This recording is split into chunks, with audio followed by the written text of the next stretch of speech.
Ad va Samud qavmlari shunaqangi bahaybat insonlar edi. Tog'larni o'yib, tog'larning ichida bir necha xonadan iborat uylar qurib yuborgan edi. O'sha uyini eshigiga shunaqangi katta tonnalagan toshni shunday eshik qilib qo'yib qo'yishar edi. Tonna toshni bitta odamlik ko'tarib, bu yoqqa surib eshik o'rnida foydalangan. Qani hozirgilar shuni qilib ko'rsinchi, qila olmayapti. Tog'ni shunaqa o'yadigan hozir jihozlari bor. O'sha bilan o'yib ham tog'ning ichiga qavat xona uylarni qurmaydi.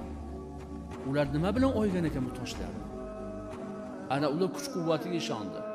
Solih alayhisolatu vassalom ularga iymon keltirish to'g'risida gapirsalar masxara qilishdi. E'tirof etishning o'rniga Solih alayhisolatu vassalomga ozor berishdi. Ayt qani Robbingga bizni bir jazolasin-chi deb katta ketdi. Alloh taolo ularga juda katta baloni yubormadi. Bitta chin qiriqni yubordi. Chiyillagan bitta ovozni yuboruvdi, hammasi shunday to'kilib qo'ya qoldi.